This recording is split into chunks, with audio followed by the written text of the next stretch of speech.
हम पढ़ रहे हैं मानव मस्तिष्क। ठीक है, हम तंत्रिका तंत्र में मानव मस्तिष्क की संरचना का अध्ययन कर रहे हैं। अब आपको मालूम होगा कि मानव मस्तिष्क हमारे शरीर का सबसे महत्वपूर्ण भाग है। अब ये जो मस्तिष्क है, ये मस्तिष्क किस प्रकार से क्रिया करता है, इस मस्तिष्क की संरचना किस प्रकार से होती है। सुनिए, जब हम मस्तिष्क की बात करते हैं तो मानव मस्तिष्क का जो वजन होता है वो वजन लगभग 1.4 किलोग्राम होता है। अब ये जो 1.4 किलोग्राम भार है तथा इसकी कपाली क्षमता जो होती है, कैपेसिटी, क्रेनियल कैपेसिटी, ये क्रेनियल कैपेसिटी अप्रोक्सीमेट 1400 सीसी होती है। 1400 सीसी की कैपेसिटी, क्यूबिक सेंटीमीटर की कैपेसिटी पाई जाती है। अब आप लोग सोच रहे होंगे कि सर ये जो मस्तिष्क है, इस मस्तिष्क का भार, इस मस्तिष्क की इंटेलिजेंट क्वेश्चन यानी जो बुद्धिमत्ता गुणांक होता है वो क्या होता है, कि उस व्यक्ति का शारीरिक भार तो कितना है और उसकी संरचना उसके शरीर का आकार कितना है, शारीरिक भार कितना है और उसके रेस्पेक्ट में मस्तिष्क का आकार कितना है। यानी एक प्रति इकाई क्षेत्रफल को नियंत्रित करने के लिए मस्तिष्क का कितना भाग पाया जाता है, वही जिसमें इस मस्तिष्क का या इस भाग का मान जितना ज्यादा होगा उसमें बुद्धिमत्ता का मान भी उतना ही ज्यादा होगा। अब मस्तिष्क कहाँ पर पाया जाता है, इसकी संरचना कैसे होती है, अब सुनिए। जब हम बात करते हैं मस्तिष्क की, मस्तिष्क कपाल में सुरक्षित होता है। किसमें सुरक्षित होता है? कपाल में सुरक्षित होता है। अब आप लोग सोच रहे होंगे सर ये कपाल क्या होती है। सुनिए, हमारी जो कपाल होती है ये हमारे सिर का ऊपर वाला भाग। इस कपाल का निर्माण 8 अस्थियों के द्वारा होता है, जिनमें सामने वाली फ्रंटल होती है, 2 पैराइटल, 2 टेम्पोरल, पीछे वाली ऑक्सीपिटल, और इसके अलावा एक स्फिनोइड और एथेमोइड अस्थि भी पाई जाती है। अब ये जो मस्तिष्क होता है, इस मस्तिष्क की संरचना कैसे होती है, तो उसके लिए ध्यान से सुनिएगा। अब हम देखने वाले हैं मस्तिष्क की संरचना। तो हमारा मस्तिष्क इस आकार का होता है, इस संरचना का होता है। लेकिन यहाँ पर मैं आप लोगों को अब डायरेक्ट मस्तिष्क बताने से पहले आप लोगों को बता रहा हूँ इस मस्तिष्क और कपाल के बीच में कुछ और झिल्लियां पाई जाती है। अब ये झिल्लियां कौन कौन सी है, इन झिल्लियों के कार्य क्या है, सुनिएगा। जब हम बात करते हैं इस मस्तिष्क की और इसके चारों तरफ पाई जाने वाली कपाल की बातें, तो सुनिए, जब हम इनकी बातें करते हैं तो हमारा ये जो मस्तिष्क है ये ब्रेन बॉक्स में सुरक्षित होता है। अब ये जो सबसे बाहर की ओर हमने बनाई है ये संरचना है, आप ऐसे मान लो ब्रेन बॉक्स, कपाल, क्रेनियम, ठीक है। फिर इस क्रेनियम और इस मस्तिष्क, इन दोनों के बीच में 3 झिल्लियां पाई जाती है। कितनी झिल्लियां पाई जाती है? 3 झिल्लियां पाई जाती है। अब ये 3 झिल्लियां कौन कौन सी है, तो सुनिएगा। इन तीनों झिल्लियों में जब मैं बात करता हूं तो इस कपाल के जो तुरंत पास में होती है, ये तुरंत पास में रेशेदार झिल्ली होती है, यानी कोलेजन रेशों से बनी हुई है। और ये जो झिल्ली है, ये झिल्ली कहलाती है ड्यूरामेटर। क्या कहलाती है? ड्यूरामेटर। इसके पास में पाई जाने वाली ये झिल्ली क्या कहलाएगी? ड्यूरामेटर। समझ में आ गई वाली बात। अब ये जो ड्यूरामेटर है, ये ड्यूरामेटर किससे बनी होती है? कोलेजन से। कौन से प्रोटीन से बनी होती है? कोलेजन प्रोटीन से बनी होती है, ठीक। अब ये जो ड्यूरामेटर है, इस ड्यूरामेटर किसके पास में है? कपाल के पास में। कौन से प्रोटीन से बनी हुई है? कोलेजन प्रोटीन से बनी हुई है, ठीक है। अब यहाँ पर ये जो ड्यूरामेटर है, इस ड्यूरामेटर में कुछ ऐसे रक्तावकाश पाए जाते हैं। अब ये जो रक्तावकाश है, इन रक्तावकाशों को हम कहते हैं ड्यूरल साइनस। क्या कहते हैं? ड्यूरल साइनस। अब ये ड्यूरल साइनस किस काम में आते हैं, ये थोड़ी देर बाद में आप लोगों को मैं बताने वाला हूं। अब ये जो ड्यूरामेटर है, इस ड्यूरामेटर के नीचे की ओर एक दूसरी झिल्ली और पाई जाती है।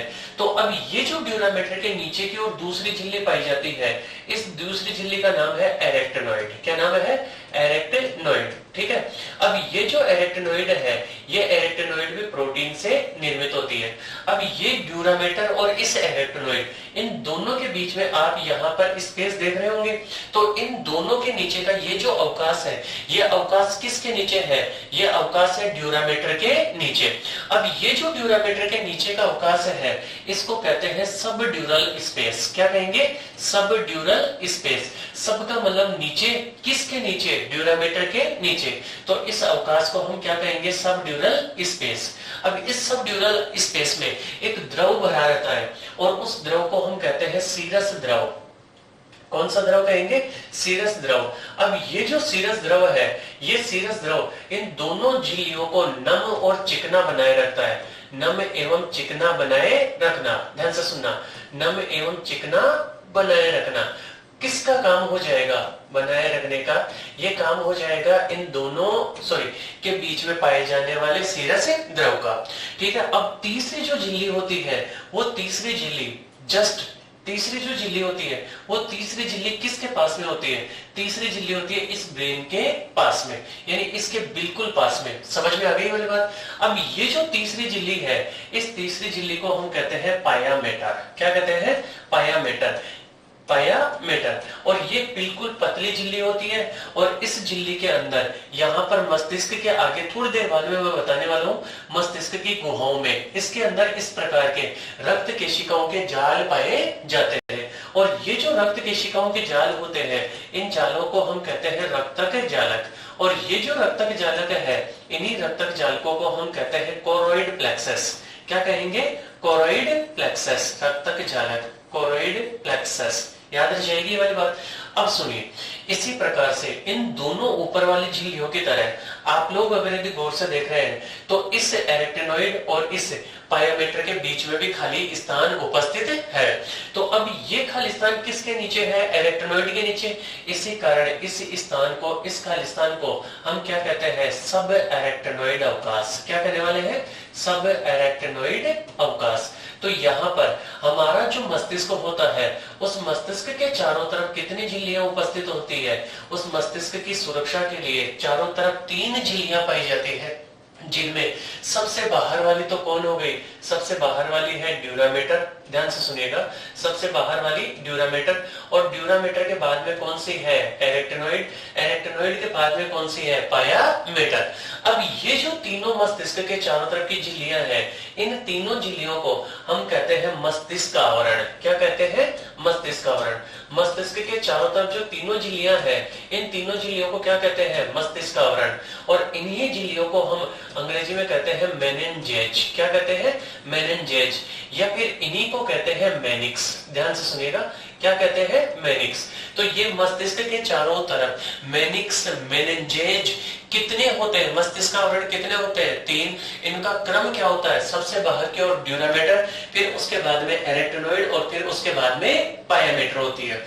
इनके बीच में कितने अवकाश होते हैं? 2। ड्यूरामेटर और एरेक्टिनोइड के मध्य तो सब ड्यूरल अवकाश, और एरेक्टिनोइड और पायामेटर के बीच में सब एरेक्टिनोइड अवकाश होता है। अब ये जो सब एरेक्टिनोइड अवकाश होता है, इस अवकाश के अंदर एक द्रव भरा रहता है। उस द्रव को आप लोगों ने खूब सुना होगा, इसको कहते हैं प्रमस्तिष्क मेरुद्रव। क्या कहते हैं? प्रमस्तिष्क मेरुद्रव। ठीक है, अब ये प्रमस्तिष्क मेरुद्रव क्या होता है? इसी को अंग्रेजी में कहते हैं सेरिब्रोस्पाइनल फ्लूइड। क्या कहते हैं? Cerebrospinal fluid. ध्यान से समझते जाइएगा। अब ये जो सेरिब्रोस्पाइनल फ्लूइड है, इसी को शॉर्ट में क्या लिख देते हैं? CSF। अब आप लोगों को मैं बता रहा हूं कि ये जो CSF है, किस किस के बीच में है? यह है सब एरेक्टिनोइड अवकाश, जो किसके बीच में है? इस पायामेटर और एरेक्टिनोइड के मध्य उपस्थित है। तो अब ये जो प्रमस्तिष्क द्रव है, इस द्रव का निर्माण कैसे होता है? तो इसका निर्माण समझाने से पहले आप लोगों को कुछ बातें मैं बता रहा हूं कि जब हम इस मस्तिष्क की संरचना को देखते हैं, ध्यान से सुनिएगा, जब हम मस्तिष्क की संरचना को देखते हैं, तो इसका ये जो बड़ा वाला भाग है, इनके नाम बाद में बताता हूं। पहले इस प्रमस्तिष्क मेरुद्रव का निर्माण, इसका कार्य और इसका संचार कैसे होता है, यह आप लोगों को मैं समझाने जा रहा हूं। सुनिए, वो बाकी ये संरचना, मस्तिष्क की संरचना हम थोड़ी सी देर बाद में पढ़ते हैं, पहले ये समझ लेते हैं।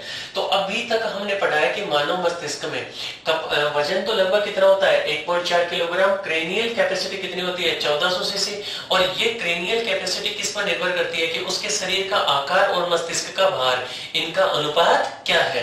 फिर उसके बाद में ये किस में सुरक्षित होता है? कपाल में। कपाल किससे बना हुआ होता है? अस्थियों से बना हुआ आवरण होता है। और इस मस्तिष्क की सुरक्षा के लिए कितनी आवरण होते हैं, जिनको हम मस्तिष्क आवरण कह रहे हैं, मेनिनजेज कह रहे हैं या मेनिक्स कह रहे हैं? ये कितने होते हैं? 3। सबसे बाहर वाले को हमने कहा है ड्यूरामेटर। ड्यूरामेटर में बीच बीच में कौन पाए जाते हैं? ड्यूरल साइनस। इसके नीचे की ओर का जो स्तर है, वो कौन सा कहलाता है? एरेक्टिनोइड। अब एरेक्टिनोइड स्तर और ड्यूरामेटर मायोमीटर के बीच में कौन सा अवकाश पाया जाता है? सब ड्यूरल अवकाश पाया जाता है। और फिर इस एरेटेनोइड के नीचे की ओर कौन सा है? पायोमीटर। पायोमीटर मस्तिष्क के जस्ट पास में होता है। यहाँ पर तो हमने काफी दूर बनाया ताकि अच्छे से दिख जाए, लेकिन ये जस्ट बिल्कुल इसके पास में होता है। तो अब यहाँ पर इसमें कुछ रक्त केशिकाओं के क्या होते हैं? जाल होते हैं, और उन रक्त केशिकाओं के जालों को हम क्या कहते हैं? रक्तक जालक, कोरोइड प्लेक्सस कहते हैं। ठीक है। अब यहाँ पर ये मस्तिष्क का जो बड़ा भाग आप लोग देख रहे हो, ये बड़ा वाला भाग कहलाता है प्रमस्तिष्क। क्या कहलाता है? प्रमस्तिष्क, जिसको हम कहते हैं सेरिब्रम। और फिर उसके बाद में यहाँ पर ये भाग आप देखेंगे, ये डायेनसेफेलोन कहलाता है। ठीक है। और फिर उसके बाद में ये पीछे का भाग कहलाता है मेडुला ओब्लोंगेटा। अब आप लोग सोच रहे होंगे कि सर हमारे को आप ये केवल 3 ही भाग क्यों बता रहे हो? तो कारण ये है कि ये जो प्रमस्तिष्क मेरुद्रव है, इसको मैं आप लोगों को यहीं से इन 3 ही भागों के द्वारा समझा रहा हूं। तो थोड़ा सा ध्यान से सुनिए। आप लोगों को मैं बता रहा हूं मस्तिष्क की गुहाएं, और इन मस्तिष्क की गुहाओं में जो द्रव होता है, वो द्रव का निर्माण कैसे होता है, वो द्रव कार्य कैसे करता है। सुनिए। तो जब हम बात करते हैं इस प्रमस्तिष्क की, तो इस प्रमस्तिष्क में इस प्रकार से 2 गुहाएं पाई जाती है। ध्यान से सुनते जाइएगा। कितनी गुहाएं होती है? 2 गुहाएं। अब ये दोनों गुहाएं प्रमस्तिष्क में उपस्थित होती है।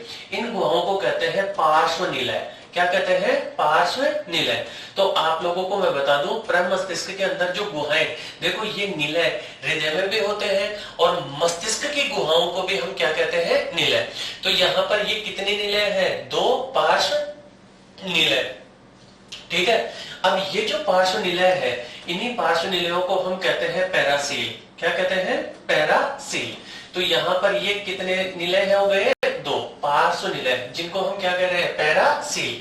अब ये जो पैरासील है, ये दोनों के दोनों पैरासील किस में होते हैं? ये दोनों के दोनों पैरासील होते हैं प्रमस्तिष्क में। ध्यान से समझते जाइएगा। किस में उपस्थित है? प्रमस्तिष्क में। अभी अभी हमने यहाँ पर ये जो पढ़ा है रक्तक जालक, ठीक है, किस में? पायोमीटर में जो रक्तक जालक है, ये रक्तक जालक इस पैरासील के अंदर, ऐसे मान लो ये पैरासील में कौन है? रक्तक जालक। अब ये जो रक्तक जालक है, कोरोइड प्लेक्सस है, रक्तक जालक। ध्यान से समझिएगा। ये कोरोइड प्लेक्सस समझ में आ रही है यहाँ तक की बात? अब इन रक्तक जालकों से यहाँ से रक्त छन के आता है। अब ये जो रक्त छन के आ रहा है, यही रक्त क्या कहलाता है? CSF, प्रमस्तिष्क मेरुद्रव कहलाता है। तो CSF का निर्माण किससे हो रहा है? रक्तक जालकों से हो रहा है, जो कि किस में होते हैं? जो कि होते हैं, बताइए तो सही, पायोमीटर में। अब ये जो दोनों के दोनों पार्श्व निलय है, ये दोनों के दोनों पार्श्व निलय पीछे की ओर एक छिद्र के द्वारा एक ही नलिका में खुलती है, और इस छिद्र को कहते हैं मोनेरो का छिद्र। क्या कहते हैं? मोनेरो का छिद्र, यानी फोरामेन ऑफ मोनेरो, मोनेरो का छिद्र। अब ये जो मोनेरो का छिद्र है, ध्यान से सुनिएगा, यानी इस कि दोनों गुहाओं को हमने क्या नाम दिया है? पैरासील। अब इन पैरासीलों में जो रक्तक जालक है, उस रक्तक जालक से किसका निर्माण हो गया? CSF का। अब ये जो दोनों इससे प्रमस्तिष्क की गुहाएं हैं, ये गुहाएं एक नलिका के द्वारा या एक छिद्र के द्वारा जुड़ जाती है। उस छिद्र को हम क्या कहते हैं? मोनेरो का छिद्र। ठीक है। अब इस मोनेरो के छिद्र के बाद में यहां से ये नलिका चलकर आ जाती है इस डायेनसेफेलोन में। अब ये जो डायेनसेफेलोन होता है, इस डायेनसेफेलोन की संरचना एक बंद कमरे की तरह होती है। अब यहाँ पर आने के बाद में ये एक नलिका या एक गुहा का निर्माण करवा लेती है। अब ये जो डायेनसेफेलोन की गुहा है, इस गुहा को कहते हैं डायोसील। ध्यान से सुनते जाइएगा। क्या कहते हैं? डायोसील। अब ये जो डायोसील है, ये डायोसील किसकी गुहा है? ये है डायेनसेफेलोन की। किसकी गुहा है? डायेनसेफेलोन की। ठीक है। अब ये जो डायेनसेफेलोन की गुहा है, ध्यान से समझते जाइएगा, किसकी है? डायेनसेफेलोन की गुहा। ये जो डायेनसेफेलोन की गुहा है, इसके ऊपर तो होता है एपिथैलेमस, नीचे होता है हाइपोथैलेमस, और साइडों में होता है थैलेमस। ठीक है। अब इसी को कहते हैं थर्ड वेंट्रिकल। क्या कहते हैं? Third ventricle. डायोसील को क्या कहेंगे? Third ventricle. तो आप लोग देख रहे होंगे कि यहाँ पर जो CSF बना था, वो CSF इस मोनेरो के छिद्र के द्वारा अब किस में आ जाएगा? डायोसील में आ जाएगा। अब ये जो डायोसील है, इस डायोसील से फिर एक नलिकाकार संरचना उत्पन्न होती है। अब ये जो नलिका उत्पन्न हो रही है, इस नलिका को कहते हैं एक्वाडक्ट ऑफ सिल्वियस। क्या कहते हैं?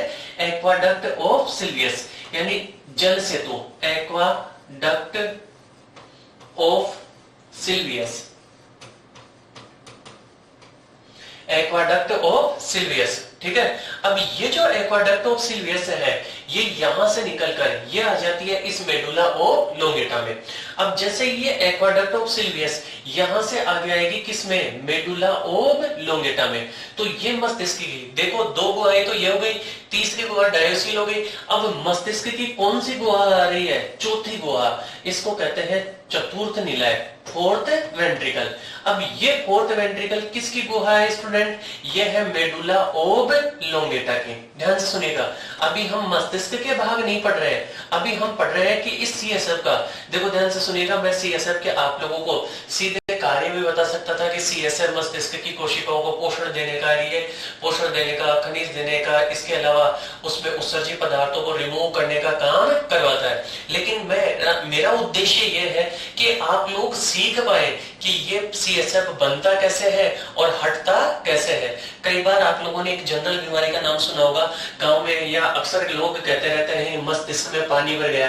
तो वो पानी एक्चुअल में होता क्या है? वो पानी आया कहां से? तो सुनिए, यहाँ पर ये जो सीएसएफ बना, ये सीएसएफ पार्श्व गुहाओं से किस में आ गया? डायोसिल में। अब डायोसिल से एक्वाडक्ट ऑफ सिल्वियस और एक्वाडक्ट ऑफ सिल्वियस से आ जाता है ये किस में? चौथी गुहा में। और चौथी गुहा किसका भाग होती है? इस मेडुला ओब्लोंगेटा का।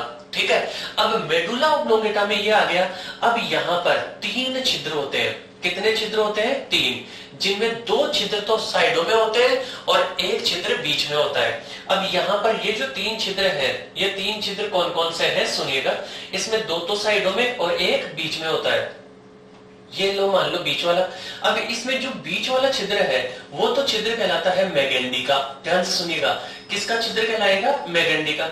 और ये जो दोनों साइडों में छिद्र है, ये दोनों साइडों वाले छिद्र कहलाते हैं लुस्का के छिद्र। क्या कहलाते हैं? लुस्का के छिद्र। तो दोनों साइडों वाले तो हो गए लुस्का के छिद्र और बीच वाला किसका छिद्र हो गया? मैगेंडी का छिद्र। तो यहाँ पर देखो सीएसएफ रक्तक जालक से बना यहाँ से। और आप लोगों को थोड़ा सा और याद आ रहा हो तो ये जो मस्तिष्क की गुहाएं हैं, इन गुहाओं पर मैंने आपको पहले ही बताई है, इस प्रकार से कसाबिक कोशिकाएं होती है। ये कसाबिक कोशिकाएं एपेंडाइमल या इपेंडाइमल कोशिकाएं होती है। और ये जो इपेंडाइमल कोशिकाएं होती है, ये इपेंडाइमल कोशिका क्या काम करवाती है? ये इपेंडाइमल कोशिका इस प्रमस्तिष्क द्रव को आगे की ओर पास करने का काम करवाती है। समझ में आ गई ये वाली बात? याद रह जाएगी। तो इपेंडाइमल कोशिकाएं इस प्रमस्तिष्क द्रव को आगे से कहां की ओर भेजेगी? पीछे की ओर। अब जैसे ही मेडुला ओब्लोंगेटा में आएगा, मेडुला ओब्लोंगेटा से ये सीएसएफ अब चला जाता है यहां से सब एरेक्टिनोइड अवकाश में, यानी यहां से बना और बनकर यहां से घूमकर अब किस में आ गया? सब एरेक्टिनोइड अवकाश में। और सब एरेक्टिनोइड अवकाश से आ जाता है सब ड्यूरल अवकाश में, और सब ड्यूरल अवकाश से ड्यूरल साइनस, और ड्यूरल साइनस से वापस रक्त में चला जाता है। इस प्रकार हमारे मस्तिष्क में निरंतर इस द्रव का क्या होता रहता है? प्रवाह होता रहता है। तो इसका प्रवाह कहां कहां से कैसे कैसे हुआ? तो ध्यान से सुनिए, यहां पर यह है सीएसएफ का प्रवाह है। तो सीएसएफ का प्रवाह कैसे कैसे हुआ? सबसे पहले सीएसएफ कहां से बना? रक्तक जालक। ध्यान से सुनिएगा, रक्तक जालक। रक्तक जालक से फिर किस में गया? फिर ये गया पार्श्व निलय। ठीक है, पार्श्व निलयों से फिर किस में गया? मोनेरो का छिद्र। तो यहां पर मैं पूरा नहीं लिखकर ऐसे लिख देता हूं, मोनेरो छिद्र।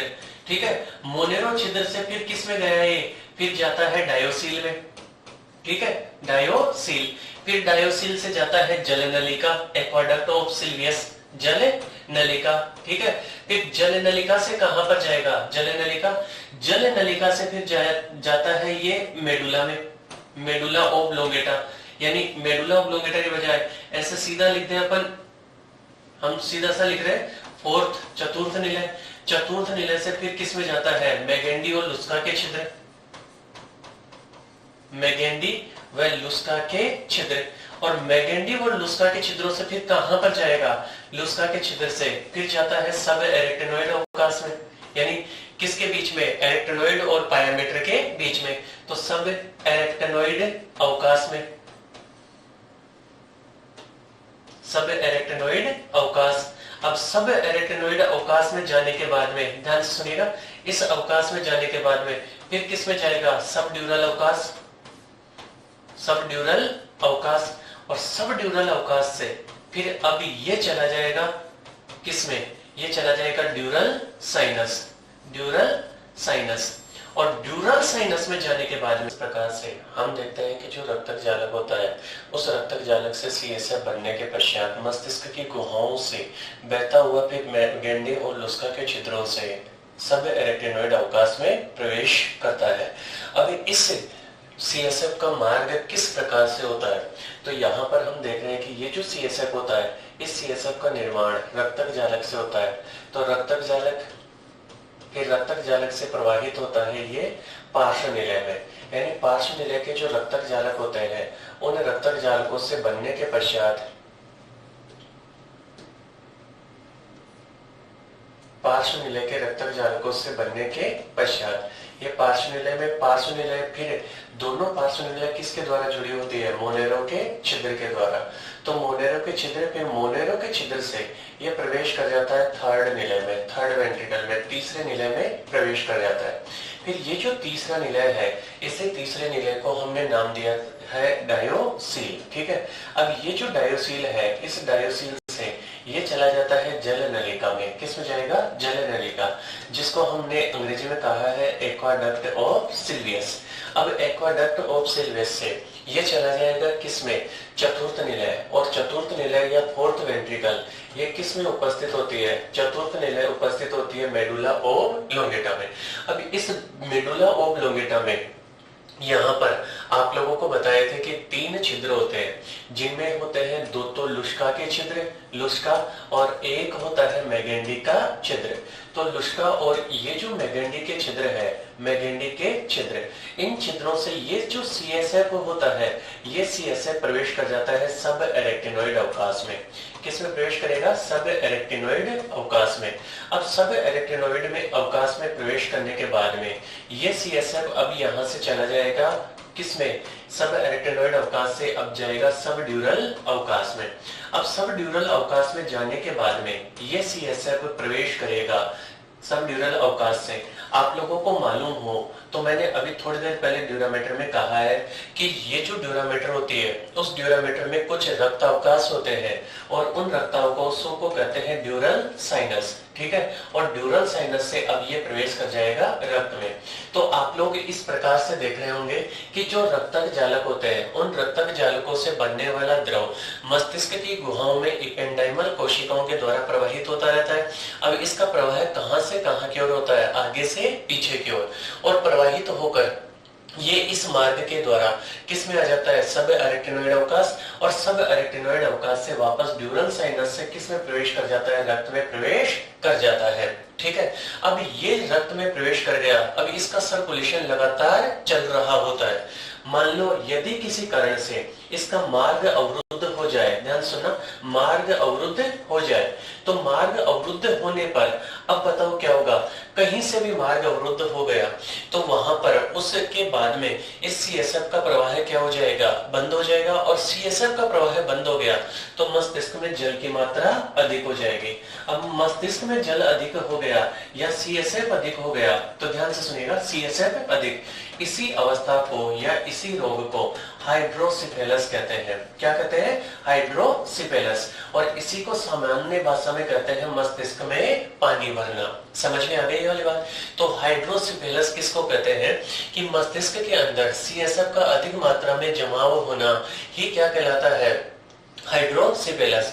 अब आप लोगों को समझ में आ गया होगा कि सीएसएफ का निर्माण कहां पर होता है और सीएसएफ कहां पर उपस्थित होता है। अब यहाँ पर अब हम पढ़ रहे हैं सीएसएफ के कार्य।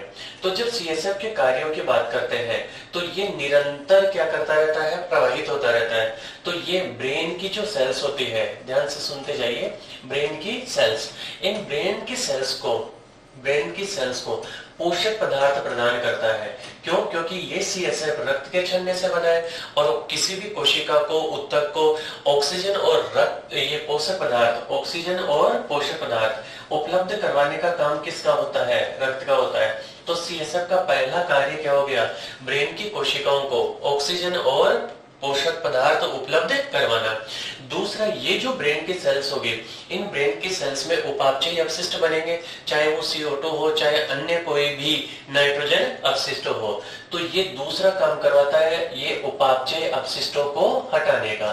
तो दूसरा काम हो गया उपापचय अपशिष्टों को हटाना।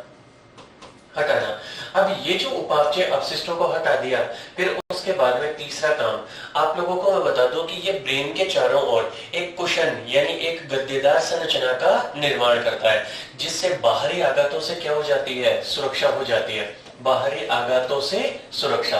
तो आप लोग CSF के क्या क्या कार्य देख सकते हैं? CSF के कार्यों की जब हम बात करते हैं तो ब्रेन की सेल्स को क्या देगा? ऑक्सीजन और पोषक पदार्थ उपलब्ध करवाएगा, वहां से अपशिष्ट पदार्थों को ले जाएगा और बाहरी आघातों से क्या करवाता है? सुरक्षा करवाता है। ठीक है।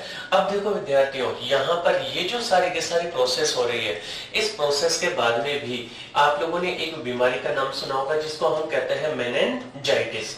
अभी हमने पढ़ा है कि जो मेनिनजेज, मस्तिष्क के चारों तरफ जो 3 झिल्लियां, बाहर की ड्यूरामेटर, मध्य की एरेक्टिनोइड, ठीक है, और फिर उसके बाद में सबसे अंदर वाली पायामेटर, इन तीनों झिल्लियों को सम्मिलित रूप से हम क्या कहते हैं? मेनिनजेज कहते हैं। मेनिनजेज या मेनिक्स कहते हैं। अब ये जो मेनिनजेज है, इन मेनिनजेज में संक्रमण होना ही क्या कहलाता है? मेनिनजाइटिस। तो मेनिनजेज का संक्रमण क्या कहलाएगा? मेनिनजाइटिस कहलाएगा। तो यहाँ पर आप लोगों को CSF के कार्य, CSF का निर्माण और CSF किस प्रकार से वापस रक्त में पहुंच जाता है, ये समझ में आ गया होगा। अब इसके बाद में हम पढ़ने वाले हैं कि हमारा ये जो ब्रेन है, इस ब्रेन के आवरण कंप्लीट होने के बाद में ये ब्रेन की संरचना क्या होती है, ब्रेन में कितने भाग होते हैं, ब्रेन के कौन से भाग का कार्य क्या है। तो अब हम पढ़ रहे हैं मानव मस्तिष्क के भाग। ध्यान से समझते जाइए। जब हम मानव मस्तिष्क की बात करते हैं तो मस्तिष्क को अध्ययन की सुविधा के लिए हम 3 भागों में बांटते हैं। पहला जो मस्तिष्क है, उस भाग को हम कहते हैं अग्र मस्तिष्क। ध्यान से सुनते जाइए। पहला भाग क्या कहलाएगा?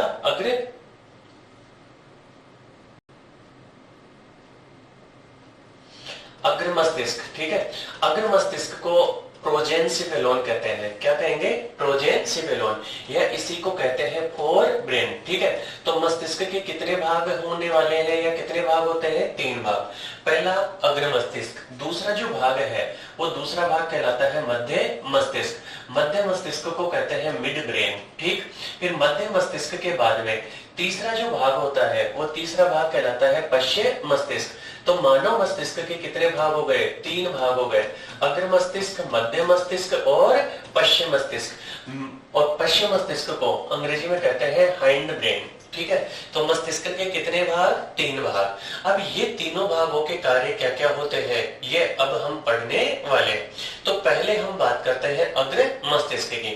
ध्यान से सुनिए। ये जो अग्र मस्तिष्क है, ये अग्र मस्तिष्क मानव मस्तिष्क का सबसे बड़ा भाग होता है। यानी ये अग्र मस्तिष्क इन तीनों भागों में से भी, अगर यदि अग्र मस्तिष्क की बात करें, पश्चिम मस्तिष्क और मध्य मस्तिष्क की, तो इन तीनों में बड़ा कौन सा होता है? अग्र मस्तिष्क। और ये जो अग्र मस्तिष्क होता है, इस अग्र मस्तिष्क में भी 3 भाग होते हैं। पहला भाग है घ्राण पिंड। ध्यान से सुनिए, घ्राण पिंड। ये जो घ्राण पिंड होता है इसको कहते हैं रोम्बेनसिफेलोन। अब ये घ्राण पिंड क्या काम करवाता है, इसके कार्य क्या होते हैं? सुनो, ये जो घ्राण पिंड है, जो प्राणी गंध का ज्ञान, ध्यान सुनिएगा, जो प्राणी गंध का ज्ञान अधिक मात्रा में करते हैं, गंध का ज्ञान अधिक करते हैं, यानी उनको हल्की सी भी स्मेल आ जाती है, तो उनमें ये भाग बड़ा होता है। ध्यान से सुनिए, उनमें ये बड़ा होता है। समझ में आ गई वाली बात? तो पहला भाग कौन सा है? घ्राण पिंड। तो जिनमें सूंघने की क्षमता जितनी ज्यादा होती है, जैसे भालू है, स्कोलियोडोन है, तो उन प्राणियों में इस घ्राण पिंड का भाग या घ्राण पिंड का आकार उतना ही बड़ा होता है। और इसी घ्राण पिंड को हम अंग्रेजी में ओल्फैक्टरी लॉब भी कहते हैं। अब जब हम बात करते हैं मानव की, तो मानव में ये घ्राण पिंड छोटा ठोस और अवशेषी, मतलब बिल्कुल छोटा सा होता है और कॉर्टेक्स के साथ में या सेरेब्रल कॉर्टेक्स के साथ में अटैच होता है। ठीक है, अब उसके बाद में दूसरा भाग जो बात करते हैं, तो दूसरा भाग होता है प्रमस्तिष्क।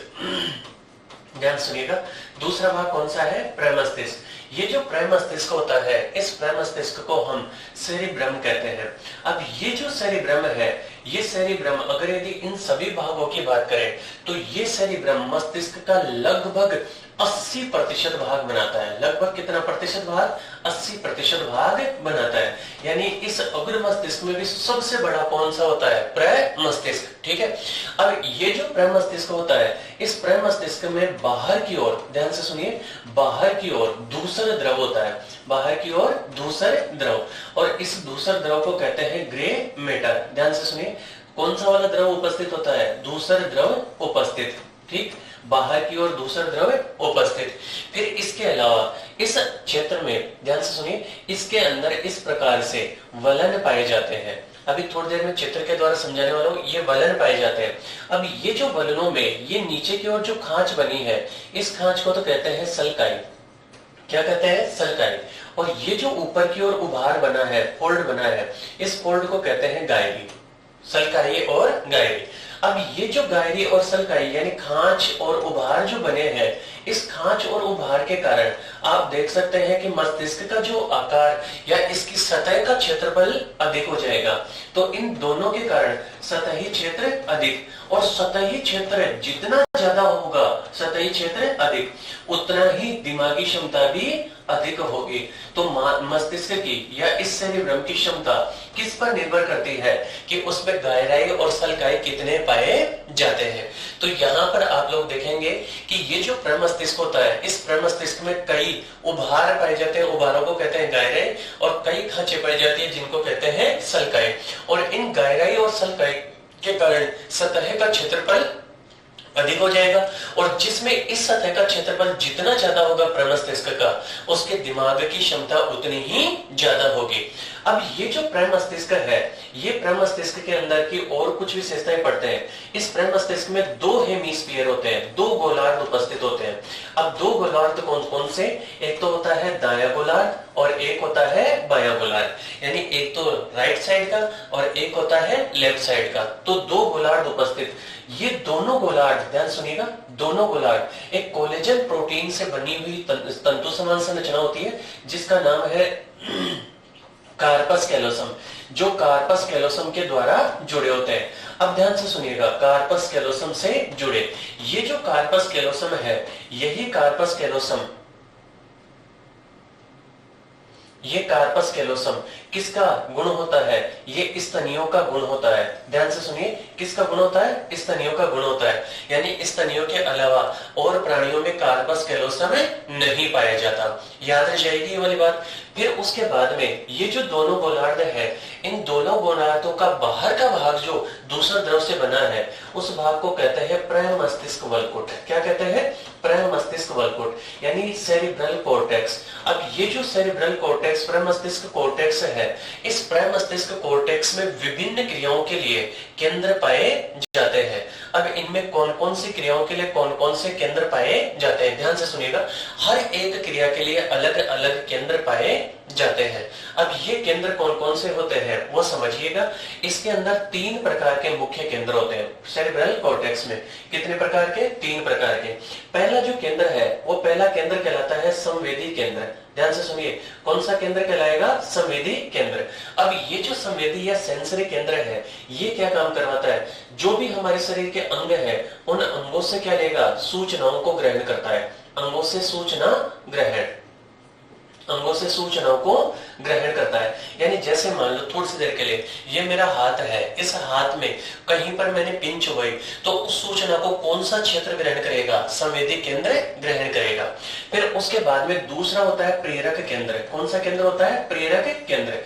अब ये प्रेरक केंद्र क्या काम करवाता है? ध्यान से सुनिए कि अब यहां से सूचना किस में गई? संवेदी केंद्र में। अब संवेदी केंद्र को पता चला कि हाथ में कहीं ना कहीं कोई ना कोई पिन चुभी है। तो अब उस हाथ को वहां से क्या करना है, हटाना है। तो हटाने के लिए यहाँ पर मांसपेशियों के पास में वापस से सूचना आनी चाहिए कि नहीं आनी चाहिए, आनी चाहिए। तो उस सूचना को प्रसारित करने का यानी अंगों को सूचना देने का काम कौन करवाएगा, अंगों को सूचना देना या वापस से रिले करना, ये सूचना प्रदान करने का काम करवाता है प्रेरक केंद्र। तो दो केंद्र तो कौन कौन से हो गए, एक तो हो गया संवेदी केंद्र और एक हो गया प्रेरक केंद्र, ठीक है।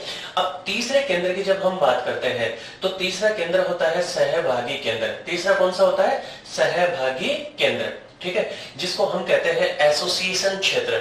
अब ये जो सहभागी केंद्र होता है ये ना तो संवेदी होता है ना ही प्रेरक होता है, यानी इन दोनों में से कोई सा ही नहीं होता। लेकिन इस भाग के द्वारा हमारे मस्तिष्क में जितनी भी सूचनाएं होती है उन सभी सूचनाओं का चिंतन, ध्यान से सुनिए, यानी हम सोचते हैं, थिंकिंग है, चिंतन, इसके अलावा इसमें बोलना, स्पीकिंग, और सबसे मेन कार्य होता है स्मृति का, यानी याददाश्त बनाए रखने का। तो ये सारे के सारे काम किसके द्वारा संपन्न होते हैं, ये सारे के सारे काम संपन्न होते हैं सहभागी क्षेत्र के द्वारा। अब सुनिए, यहां पर आप लोगों को मैं और बातें बताऊं। सहभागी क्षेत्र का कार्य क्या हो गया, चिंतन, बोलना, स्मृति, विश्लेषण, जो भी स्टोरेज का काम है ये कौन करवाता है, सेरिब्रल कॉर्टेक्स का एडजस्टर या एसोसिएशन एरिया करवाता है।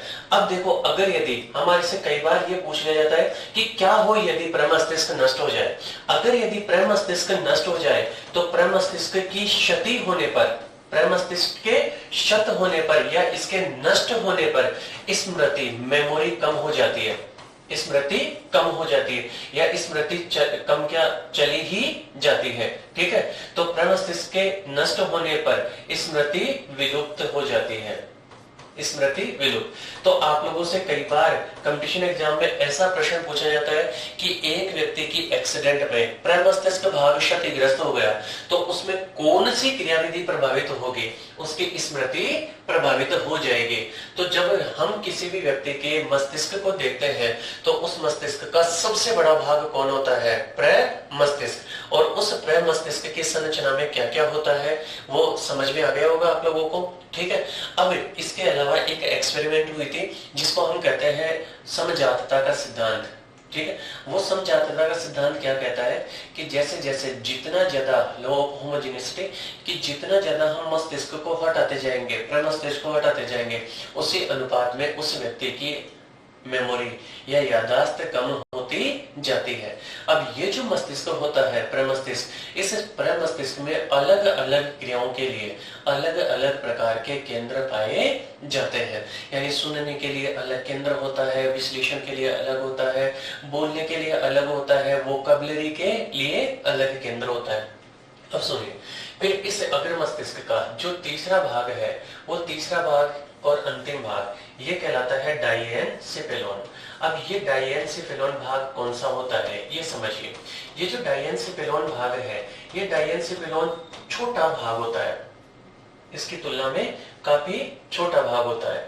अब छोटा भाग तो है, ध्यान से सुनिए, छोटा भाग। अब छोटा भाग होने के साथ साथ ये किसके समान होता है, ये समान होता है बंद कमरे के समान, बंद कक्ष के समान होता है।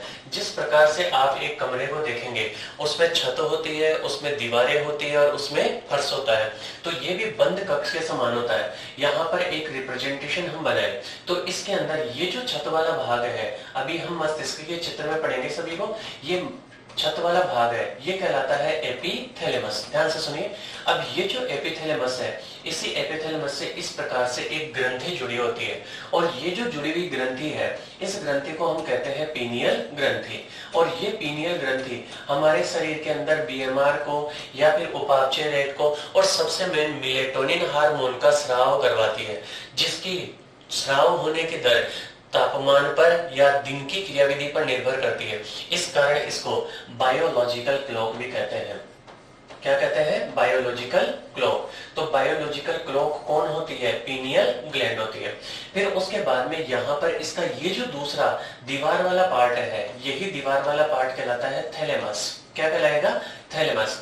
अब ये जो थैलेमस वाला भाग होता है, ये थैलेमस वाला भाग किसकी तरह काम करवाता है? ये थैलेमस वाला भाग कहलाता है रिले सेंटर। क्या कहलाता है? Relay centre. अब आप लोग सोचेंगे कि सर ये रिले सेंटर क्या होता है? देखिए इसकी छत वाला भाग तो कौन हो गया? एपिथैलेमस, जिससे कौन अटैच होती है? पीनियल ग्लैंड, जो कि मेलेटोनिन का सिक्रीशन करवाती है, और मेलेटोनिन का सिक्रीशन करवाकर डाययूरनल या जो दिन और रात की अवधि में जो गतिविधियां होती है उनको कंट्रोल करती है। इस कारण इसको बायोलॉजिकल क्लॉक कहते हैं। दूसरा भाग होता है थैलेमस, जो कि मस्तिष्क का रिले सेंटर या प्रसारण केंद्र कहलाता है। अब आप सोच रहे होंगे कि सर ये प्रसारण केंद्र होता क्या है? तो जैसे मान लो अब हमारी ये जो बॉडी है, इस स्किन के अंदर सभी प्रकार के टेम्परेचर के लिए भी है, कोल्ड के लिए भी है, पेन के लिए भी है, कांटेक्ट के लिए, स्पर्श के लिए भी है, तो सबके लिए अलग अलग सेंसर्स हैं। तो अब यहाँ पर अभी मैंने कहा प्रमस्तिष्क में विश्लेषण करने के लिए भी सबके अलग अलग सेंटर होंगे। तो अब दर्द की जो भी सेंसेशन है, जो भी सूचना है, उसको कहां पर जाना होगा? दर्द के केंद्र में। तो यहाँ पर इस थैलेमस में पहुंचने के बाद में ये उन सूचनाओं का प्रसाधन करवाता है, यानी उनका विश्लेषण करवाता है, और विश्लेषण करवाकर संबंधित सूचना को संबंधित केंद्र में ही पहुंचाता है। अब वहां पर विश्लेषण हुआ, विश्लेषण होने के बाद में उस सूचना को, यानी मांसपेशियों में क्रियाविधि उसी जगह पर होनी चाहिए जिससे वही अंग हटे। क्या कभी ऐसा होता है कि कांटा यहाँ पर चुभे और हाथ दूर हम दूसरे को करें? ऐसा कभी नहीं होता। तो जहां से सूचना गई वहीं पर वापस प्रेरक सूचना आए, तो उसका कार्य किसका होता है? इस रिले सेंटर का। यानी अंगों से सूचनाओं को लेकर मस्तिष्क के उपयुक्त भागों तक पहुंचाना, और मस्तिष्क से सूचनाओं को वापस उपयुक्त प्रॉपर अंग तक पहुंचाना, ये किसका काम होता है? ये काम होता है इस थैलेमस का। फिर उसके बाद में इसका ये जो फर्श वाला भाग है, ये फर्श वाला भाग कौन सा होता है? सुनिए, जब हम बात करते हैं इस फर्श वाले भाग की, तो फर्श वाला भाग कहलाता है हाइपोथैलेमस। ध्यान से सुनिए, क्या कहलाता है? हाइपोथैलेमस। अब ये जो हाइपोथैलेमस है, ये हाइपोथैलेमस हमारे मस्तिष्क का इंपॉर्टेंट भाग होता है, महत्वपूर्ण भाग होता है। क्यों होता है वो सुनिए।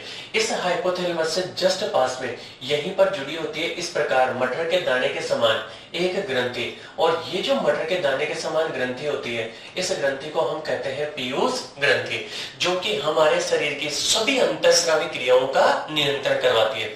अब ये जो हाइपोथैलेमस है, ये हाइपोथैलेमस किसका नियंत्रण करवाता है? ये नियंत्रण करवाता है भूख का, यानी इसमें तृप्ति, इसमें भूख, इसमें प्यास, यानी प्राशरण ग्राही केंद्र, भूख, प्यास, तृप्ति का ज्ञान। सही है। और इस तृप्ति के साथ साथ में ये किसका नियमन करवाता है? टेम्परेचर का। यानी अब जैसे ध्यान से सुनिए, भूख प्यास का मतलब क्या है कि जैसे ये प्राशरण केंद्र या प्यास के केंद्र उत्तेजित हो जाएंगे तो हमारे को प्यास लगेगी। जैसे ही बॉडी में ग्लूकोज का लेवल कम होगा तो भूख वाले केंद्र सक्रिय हो जाएंगे और हम खाना खाने की इच्छा उत्पन्न हो जाएगी। तो इस प्रकार से भूख, प्यास, तृप्ति, तापमान, इनका नियमन कौन करवाता है? हाइपोथैलेमस। ये क्वेश्चन खूब बार पूछा जाता है कि हाइपोथैलेमस को हटा दे तो क्या होगा? तो उसके बॉडी में टेम्परेचर का रेगुलेशन नहीं होगा। ठीक है। फिर उसके बाद में दूसरा कार्य क्या होता है? पहला कार्य तो ये हो गया। दूसरा कार्य, इस मस्तिष्क में कई न्यूरोसेक्रेटरी केंद्र होते हैं। ध्यान से सुनिए, कई क्या होते हैं? न्यूरोसेक्रेटरी केंद्र।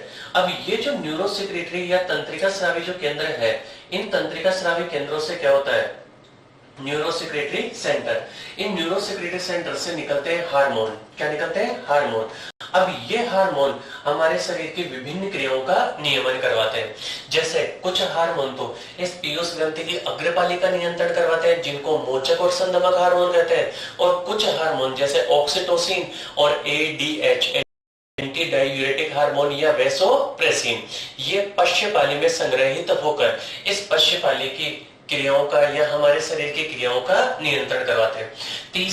तीसरा कार्य की हम बात करते हैं तो ये निर्माण मस्तिष्क के केंद्र मिलकर निर्माण करवाते हैं लिम्बिक तंत्र का।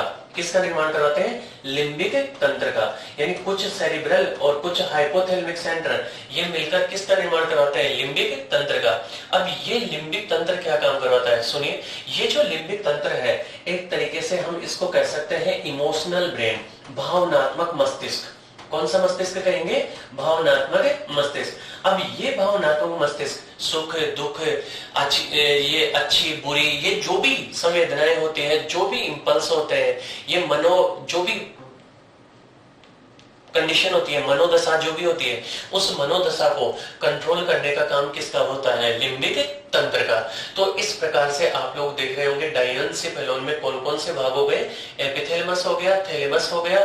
थैलेमस किसकी तरह काम करवाता है? रिले सेंटर की तरह। और हाइपोथैलेमस। ठीक, अब आप लोग देख रहे होंगे कि ये तो चारों तरफ के भाग हो गए, इसके बीच में यहां पर एक खालिस्तान दिख रहा है, इसी खालिस्तान को कहते हैं थर्ड निलय, थर्ड वेंट्रिकल। और इस थर्ड वेंट्रिकल को अभी थोड़ी देर पहले सीएसएफ में बताया था, इसी थर्ड वेंट्रिकल को हम डायोसील कहते हैं। क्या कहते हैं? डायोसील। याद रह जाएगी आप लोगों को। तो यहाँ पर इस अग्र मस्तिष्क के कितने भाग हो गए? अग्र मस्तिष्क के 3 भाग हो गए। पहला घ्राण पिंड जो मानव में बिल्कुल छोटा और ठोस होता है, गंध का ज्ञान करवाता है, और जिस प्राणी को गंध का ज्ञान जितना ज्यादा अधिक होता है उसमें घ्राण पिंड का विकास उतना ही ज्यादा। दूसरा सबसे बड़ा भाग कौन होता है? प्रमस्तिष्क। प्रमस्तिष्क का बाहर प्रमस्तिष्क वल्कुट कहलाता है, जिसमें गायराई और सल्काई होते हैं। और इस गायराई और सल्काई के कारण सतह का क्षेत्रफल अधिक, और सतह का क्षेत्रफल अधिक होने से मस्तिष्क की क्षमता भी अधिक हो जाती है। इसमें कितने गोलार्ध होते हैं? 2 गोलार्ध। दोनों गोलार्ध किसके द्वारा जुड़े होते हैं? कार्पस कैलोसम के द्वारा। और इसके अंदर आपको पहले ही बताया है, इसके अंदर जो गुहाएं होती है उन गुहाओं को क्या कहते हैं? पार्श्व निलय। ठीक है, गुहाओं को क्या कहते हैं? पार्श्व निलय कहते हैं। ठीक है, अब ये पार्श्व निलय गुहाएं अभी अभी बताया आपको मोनेरो के छिद्र के द्वारा जुड़ी होती है। फिर इसमें कितने प्रकार के केंद्र होते हैं? 3 प्रकार के, संवेदी केंद्र, सहभागी केंद्र और प्रेरक केंद्र। और इन केंद्रों के कार्य क्या क्या होते हैं? ये हो गई किसकी कहानी? ये हो गई अग्र मस्तिष्क की कहानी। अब हम बात करते हैं मध्य मस्तिष्क की। ठीक है, जब हम मध्य मस्तिष्क की बात करते हैं तो मध्य मस्तिष्क अत्यंत छोटा भाग होता है, और ये ऐसे मान लो पूरा का पूरा अग्र मस्तिष्क के नीचे की ओर एम्बेडेड होता है। अब इस भाग में 2 भाग होते हैं। एक तो तंतु समान संरचना होती है, और वही तंतु समान संरचना कहलाती है क्रोरा सेरिब्राई। और ये क्रोरा सेरिब्राई क्या काम करवाती है? इस प्रमस्तिष्क को पश्चिम मस्तिष्क से जोड़ने का कार्य करवाती है। यानी हम सीधा सीधा कहते हैं अग्र को पश्चिम मस्तिष्क से जोड़ना, अग्र को पश्चिम मस्तिष्क से जोड़ना किसका काम हो जाएगा? क्रोरा सेरेब्राई का। तो क्रोरा सेरेब्राई अग्र मस्तिष्क को पश्चिम मस्तिष्क से जोड़ने का कार्य करवाएगी। फिर उसके बाद में दूसरा जो भाग होता है, वो दूसरा भाग होता है इसमें दृष्टि पिंड। और ये दृष्टि पिंड एक्चुअल में कितने होते हैं? 4 होते हैं। इसी कारण इन चारों पिंडों को कार्पोरा क्वाड्रिजेमिना कहते हैं। ध्यान से सुनिएगा। तो नेक्स्ट भाग कौन सा है? Corpora quadrigemina. अब ये जो कार्पोरा क्वाड्रिजेमिना है, इसमें मानव में कितने पिंड होते हैं? 4। मानव में 4 पिंड। ध्यान से समझते जाइएगा। कितने पिंड हैं? 4 पिंड। अब ये 4 पिंड कैसे होते हैं? इन 4 पिंडों में 2 पिंड तो कहां की ओर होते हैं? ऊपर की ओर। और 2 पिंड कहां की ओर होते हैं? नीचे की ओर। ठीक है, अब ये जो नीचे वाले पिंड है इनको कहते हैं इंफीरियर कॉनिकुलाई, या नीचे वाले पिंड। ठीक है, पश्च पिंड। अब ये जो नीचे वाले पिंड है ये काम करवाते हैं श्रवण का। किसका काम करवाएंगे? श्रवण का। यानी हमारे जो कान से संवेदनाएं जाती है वो कान से संवेदनाएं किस में जाएगी? नीचे वाले नीचे वाले कार्पोरा क्वाड्रिजेमिना के पिंडों में। और फिर ये जो ऊपरी पिंड है, ये ऊपरी पिंड काम करवाते हैं देखने का। ऊपरी पिंड देखने का। तो देखने की नेत्र से जो संवेदना है वो तो इस कार्पोरा क्वाड्रिजेमिना के कौन से पिंडों में जाती है? ऊपरी पिंडों में। और सुनने की संवेदना कहां पर जाती है? निचले पिंडों में। ठीक है, अब ये 4 पिंड मानव में तो कितने होते हैं? 4। और अगर यदि हम बात करें मेंढक की, तो मेंढक में केवल और केवल 2 पिंड होते हैं। मेंढक में 2 पिंड। और इन दोनों पिंडों को हम कार्पोरा बाइजेमिना कहते हैं। क्या कहेंगे? कार्पोरा बाइजेमिना। क्यों? क्योंकि आप लोग जानते हैं 4 के लिए क्वाड्री काम में लेते हैं, ठीक है, और 2 के लिए बाई काम में लेते हैं। तो मेंढक में तो कार्पोरा बाइजेमिना और मानव में कार्पोरा क्वाड्रिजेमिना। तो इस प्रकार से आप लोगों को ये मध्य मस्तिष्क की संरचना में कितने भाग होते हैं समझ में आ गया। अच्छा, एक और बात बता दूं, मध्य मस्तिष्क में किसी प्रकार की कोई गुहा नहीं होती। अब उसके बाद में हम बात करते हैं पश्चिम मस्तिष्क की। ठीक है, अब ये जो पश्चिम मस्तिष्क होता है, इस पश्चिम मस्तिष्क में भी तीन भाग होते हैं। पश्चिम मस्तिष्क में कितने भाग होते हैं? तीन भाग। तीन भाग कौन कौन से? पहला जो भाग है वो पहला भाग कहलाता है अनुमस्तिष्क, ठीक है। अनुमस्तिष्क को हम अंग्रेजी में कहते हैं सेरेबेलम। क्या कहेंगे? सेरेबेलम। अब ये जो सेरेबेलम होता है, ये सेरेबेलम मस्तिष्क का दूसरा बड़ा भाग होता है। पहला बड़ा भाग तो कौन हो गया? सेरिब्रम। और दूसरा बड़ा भाग कौन हो गया? सेरिबेलम। तो दूसरा बड़ा भाग सेरिबेलम। अब ये जो सेरिबेलम है, इस सेरिबेलम की संरचना में देखो, ध्यान से सुनिएगा, इसकी संरचना इस प्रकार से होती है। और इस संरचना के अंदर यहाँ पर आप लोग देखेंगे कि इसमें व्हाइट मैटर से बनी हुई इस प्रकार से यूं अंदर की ओर पत्ती समान संरचना होती है, ऐसे अंदर से, ठीक है। अब ये कौन से द्रव से बनी हुई है? श्वेत द्रव से। किससे बनी हुई है? श्वेत द्रव से निर्मित। और ये जो श्वेत द्रव से बनी हुई संरचना है, इस संरचना को कहते हैं वर्मिस। और इसी श्वेत द्रव से निर्मित पर्ण समान संरचना को, पत्ती समान संरचना को कहते हैं प्राण वृक्ष। क्या कहते हैं? प्राण वृक्ष। और प्राण वृक्ष को हम बायोलॉजी की भाषा में आर्बोरा विटे कहते हैं। आर्बोरा विटे। तो इस अनुमस्तिष्क की संरचना में ये चारों तरफ का तो कौन सा द्रव होता है? धूसर द्रव। और इस धूसर द्रव में अंदर कौन है? प्राण वृक्ष, जो कि किससे बना हुआ है? श्वेत द्रव से। अब ये जो अनुमस्तिष्क है, इस अनुमस्तिष्क के जब हम कार्यों की बात करते हैं तो ये करवाता है पेशीय समन्वय का कार्य। किसका कार्य करवाता है? पेशीय समन्वय। यानी हमारी जो भी मांसपेशियां होती है, कंकालीय पेशियां, उन पेशियों में कोऑर्डिनेशन का काम करवाता है, ठीक है। अब आप लोग सोच रहे होंगे कोऑर्डिनेशन का कैसे?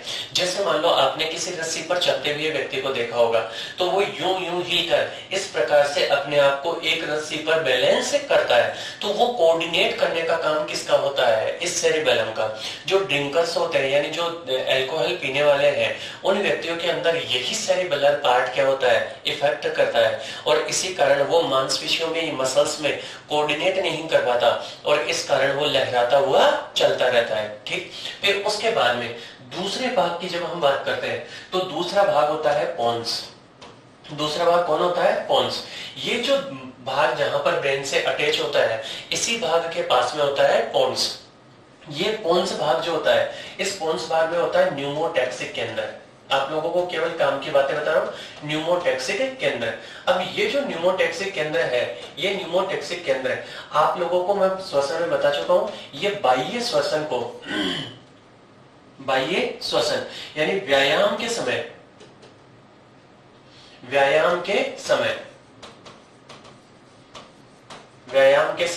बाह्य श्वसन की क्रिया, और बाह्य श्वसन को हम कहते हैं एक्सपीरेशन का नियंत्रण करवाता है। एक्सप्रेशन का नियंत्रण। अब आप लोग सोच रहे होंगे सर ये बाह्य श्वसन क्या होता है? तो जब हम वायु को हमारे मुख से बाहर की ओर या शरीर से बाहर की ओर मुक्त करते हैं, उसको बाह्य श्वसन। और सामान्य अवस्था में निष्क्रिय होता है। सामान्य श्वसन में निष्क्रिय होता है। सामान्य अवस्था में तो निष्क्रिय होता है सामान्य श्वसन के समय, लेकिन जब हमारे को तेजी से श्वास लेनी, अंदर बाहर करनी होती है, तब उस समय सक्रिय होता है। फिर उसके बाद में मस्तिष्क का, पश्चिम मस्तिष्क का तीसरा और अंतिम जो भाग है, यही तीसरा और अंतिम भाग कहलाता है मेडुला ओब्लोंगेटा। आप लोगों ने ये नाम खूब सुना होगा, मेडुला ओब्लोंगेटा। अब ये मेडुला ओब्लोंगेटा मस्तिष्क का कौन सा भाग है? तीसरा और अंतिम भाग है, ठीक है। अब ये जो अंतिम भाग है, इस अंतिम भाग में जो गुहा होती है, उस गुहा को हम कहते हैं फोर्थ निलय या चतुर्थ निलय, ठीक है। अब ये जो मेडुला ओब्लोंगेटा है, इसमें अंदर की ओर तो होता है धूसर द्रव। अंदर की ओर कौन सा द्रव? धूसर द्रव। तथा बाहर की ओर होता है श्वेत द्रव। बाहर की ओर श्वेत द्रव। यानी ये प्रमस्तिष्क का जस्ट क्या होता है? उल्टा। प्रमस्तिष्क के बाहर की ओर तो कौन सा द्रव होता है? धूसर द्रव। और अंदर की ओर कौन सा होता है? श्वेत द्रव। इसमें बाहर श्वेत द्रव है और अंदर की ओर कौन सा द्रव होता है? धूसर द्रव होता है, ठीक है। अब ये काम क्या करवाता है? ये जितनी भी हमारे शरीर की अनैच्छिक क्रियाएं हैं, उन सभी अनैच्छिक क्रियाओं का नियमन करवाता है। अनैच्छिक क्रियाओं का नियमन। यानी आप लोगों को मैं बता दूं कि जैसे हम हमारे आंतर की गतिविधियों की बात करें, चाहे हृदय की धड़कन का नियमन करें, चाहे श्वास की दर की नियमन की बात करें, तो जो भी क्रियाएं हमारी इच्छा के अनुसार नहीं होती, उन अनैच्छिक क्रियाओं का नियमन कौन करवाता है? Medulla oblongata. ठीक है। फिर उसके बाद में ये जो मेडुला ऑब्लोंगेटा है, इस मेडुला ऑब्लोंगेटा का अंतिम भाग, ध्यान से सुनिएगा, इसका अंतिम भाग कहां से, अंतिम भाग हमारी ये जो खोपड़ी की कपाल की अंतिम हड्डी है ऑक्सीपिटल, इसके अंदर एक छिद्र होता है अंतिम भाग, और उस छिद्र को हम महारंध्र कहते हैं, महारंध्र, या इसी महारंध्र को कहते हैं मैग्नम का छिद्र, फोरामेन ऑफ मैग्नम का छिद्र। उस मैग्नम के छिद्र से निकलकर ये किस में प्रवेश कर जाएगा, अंतिम भाग मैग्नम के छिद्र से निकलकर ये प्रवेश कर जाता है कशेरुक दंड में, निकलकर कशेरुक दंड में प्रवेश कर जाएगा, और किसका निर्माण करवाएगा, मेरु रज्जु का निर्माण करवाता है। यानी हमारा स्पाइनल कॉर्ड ब्रेन से ही अटैच होता है, और ब्रेन का कौन सा वाला भाग स्पाइनल कॉर्ड का निर्माण करवाता है, तो वो भाग होता है ये मेडुला ऑब्लोंगेटा। और ये मेडुला ऑब्लोंगेटा में ब्रेन से जहां से निकलती है ना स्पाइनल कॉर्ड, उस स्थान को, उस छिद्र को कहते हैं मैग्नम का छिद्र। तो इस प्रकार से आप लोग देख रहे हो कि मानव मस्तिष्क की संरचना में कितने भाग होते हैं। मानव मस्तिष्क की जब संरचना की बात करते हैं तो उसमें 3 भाग होते हैं, अग्र मस्तिष्क, मध्य मस्तिष्क और पश्चिम मस्तिष्क। ठीक है। अब इन सभी को यहां से हम पढ़ने के बाद में अब हम पढ़ने वाले हैं मस्तिष्क का चित्र, कि मस्तिष्क वास्तव में एक्चुअल में होता कैसा है। ठीक है। तो अब यही सारी जानकारियां हम देखने वाले हैं मस्तिष्क के चित्र में। ठीक है। अब ये देखिए मस्तिष्क का चित्र। अब इस मस्तिष्क के चित्र को आप लोग देख रहे हो, तो इसमें ये वाला जो बड़ा वाला भाग आप लोगों को दिखाई दे रहा है, ये बड़ा वाला भाग है प्रमस्तिष्क। ये बड़ा भाग कौन है, प्रमस्तिष्क। और इसी प्रमस्तिष्क को हम कहते हैं, क्या कहते हैं, सेरिब्रम, जो कि 80% भाग। अब इस प्रमस्तिष्क में आप लोग इस प्रकार से कई धारियां देख रहे हैं। अब ये जो खांचे हैं, इन खांचों को तो हम कहते हैं सल्काई, और इसमें ये जो उभार बने हैं, इन उभारों को कहते हैं गायराई। और इस सल्काई और गायराई के कारण इसका क्षेत्रफल कई गुना बढ़ जाता है। फिर उसके बाद में इस मस्तिष्क की ये इस प्रकार से उदग्र काट है। अब ये वाला जो भाग आप देख रहे हैं, ये वाला भाग है कार्पस कैलोसम। अब कार्पस कैलोसम क्या काम करवाता है, अभी आप लोगों को बताया था, ये कार्पस कैलोसम मस्तिष्क के दोनों सेरिब्रल हेमिस्फीयर, दोनों गोलार्धों को जोड़ने का काम करवाता है। अब उसके बाद में देखिए आगे की ओर यहाँ पर ये वाला जो भाग है, ये वाला भाग है डाइएनसेफेलॉन। कौन सा भाग है, डाइएनसेफेलॉन। अब ये जो डाइएनसेफेलॉन की ये जो छत वाला भाग है, यही छत वाला भाग है एपिथैलेमस। ध्यान से देखते जाइएगा, ये छत वाला भाग कौन सा है, एपिथैलेमस। अब ये जो एपिथैलेमस है, इसी एपिथैलेमस से यहाँ पर ये कौन सी ग्रंथि जुड़ी हुई है, इस एपिथैलेमस से यहाँ पर आप लोग देख सकते हैं ये जो जुड़ी हुई ग्रंथि है, यही ग्रंथि है पीनियल ग्रंथि। कौन सी ग्रंथि है, पीनियल ग्रंथि, जो कि बायोलॉजिकल क्लॉक कहलाती है। फिर उसी के बाद में ये जो इसकी चारों तरफ के दीवारों वाला, ये वाला जो भाग आप देख रहे हैं, ये दीवारों वाला भाग, ये दीवारों वाला भाग है थैलेमस, जो कि मस्तिष्क का क्या होता है, प्रसारण मंत्री होता है। ठीक है। फिर इस थैलेमस से नीचे की ओर यहाँ पर ये वाला जो एरिया है, ये वाला एरिया है हाइपोथैलेमस। थैलेमस से नीचे की ओर कौन है, हाइपोथैलेमस। अब ये जो हाइपोथैलेमस है, हाइपोथैलेमस, इस हाइपोथैलेमस से आप लोग यूं एक लटकी हुई संरचना देख रहे हैं। यही लटकी हुई संरचना कहलाती है कौन, पीयूष ग्रंथि। और इस पीयूष ग्रंथि का नियमन कौन करवाता है, हाइपोथैलेमस। अब देखो ये जो पीयूष ग्रंथि है, इस पीयूष ग्रंथि के पास में ये हाइपोथैलेमस का जो सेंटर है, जो इसमें तंत्रिका स्रावी कोशिकाओं का जो समूह है, यही समूह ये दृष्टि पिंड कहलाता है। और इस दृष्टि पिंड को हम कहते हैं ऑप्टिक किएज्मा। क्या कहेंगे, ऑप्टिक किएज्मा, या सुप्रा ऑप्टिक न्यूक्लियाई। क्या कहेंगे, सुप्रा ऑप्टिक न्यूक्लियाई।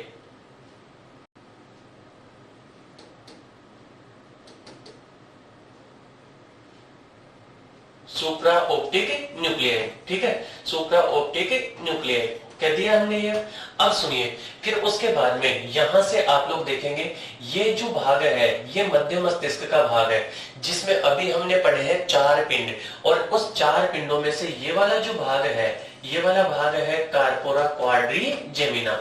और इस कार्पोरा क्वाड्रिजेमिना में अभी मैंने आप लोगों को बताया है कितने भाग होते हैं इस कार्पोरा क्वाड्रिजेमिना में, 2 ऊपर वाले पिंड देखने का और 2 नीचे वाले पिंड सुनने का कार्य करवाते हैं। फिर उसके बाद में यहाँ पर आप लोग देखिए, ये जो संरचना आप देख रहे होंगे जो मैं यहाँ पर डार्क कर रहा हूँ, ये संरचना कहलाती है अनुमस्तिष्क। क्या कहलाती है?